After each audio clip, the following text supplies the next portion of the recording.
Patrick Després, on parle souvent des impacts économiques de la pandémie, toute cette crise sanitaire qu'on traverse. Est-ce que ça se ressent aussi au niveau de l'UNICEF? Quelle est la situation à l'échelle de Sarreguemines? On peut dire que depuis pratiquement 2 ans, 1 an et demi, l'antenne UNICEF de Sarreguemines est au point mort. Donc il n'y a pratiquement pas eu d'action au niveau de la collecte, de la récolte de fonds.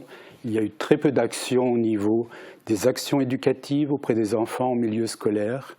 Donc nous attendons maintenant de pouvoir reprendre en présentiel les activités que nous avons menées avant la Covid-19.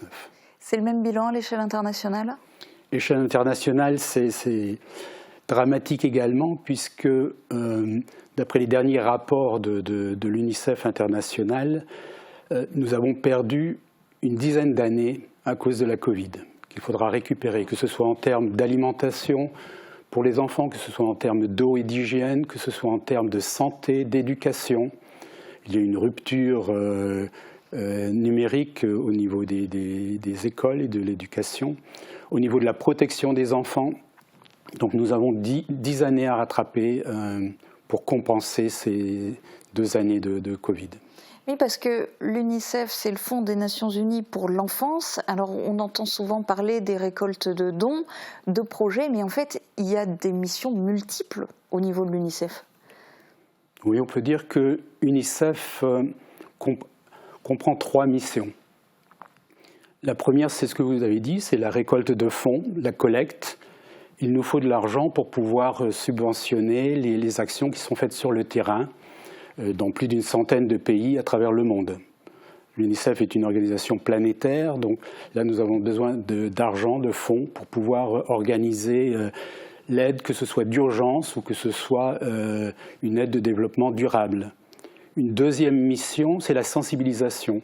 C'est sensibiliser les enfants eux-mêmes, c'est sensibiliser les pouvoirs publics, sensibiliser la société civile, puisque notre colonne vertébrale, c'est la Convention internationale des droits de l'enfant. Donc nous sommes dédiés à la défense des droits des enfants, et ça c'est notre deuxième mission de sensibilisation. Et la troisième mission de l'UNICEF, je dirais, c'est le plaidoyer. Donc c'est d'être des avocats, on pourrait dire, en faveur des droits de l'enfant. Pour citer quelques exemples à l'heure actuelle, par exemple, il y a à Paris le sommet de la santé mentale, suite également à la pandémie qui a touché non seulement les adultes, mais également les enfants. UNICEF participe au niveau du plaidoyer à ce sommet international.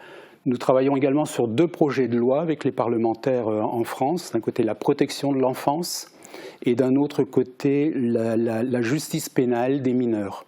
Là également, nous faisons un travail de plaidoyer vis-à-vis des institutions, vis-à-vis des parlementaires, vis-à-vis des ministères. Et ça, on peut le décliner également à une échelle départementale, régionale, mais également locale. Et alors justement, à l'échelle locale, vous êtes bénévole à l'antenne de Sarreguemines, mais vous êtes aussi le référent VAE, Ville Amie des Enfants. C'est un engagement pris par la ville de Sarreguemines. Concrètement, ça se traduit comment à Sarreguemines? Là, c'est notre grande fierté, c'est de ne pas être simplement une association parmi d'autres pour Sarreguemines, mais d'être un partenaire.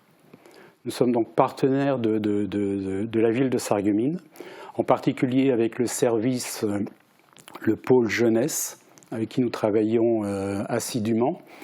Et nous élaborons à l'heure actuelle un plan d'action communal en faveur des enfants, qui ira de la gestion des tickets de restaurant pour les cantines, l'accès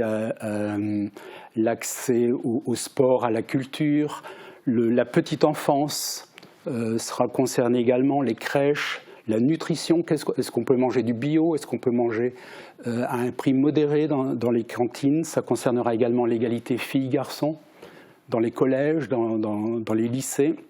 Ça concernera la santé mentale, la lutte contre les violences sexistes et sexuelles.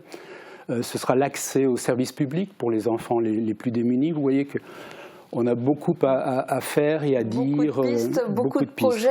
Une bonne nouvelle aussi à Sarreguemines, c'est que le marché de Noël va avoir lieu cette année. L'UNICEF va pouvoir avoir son chalet.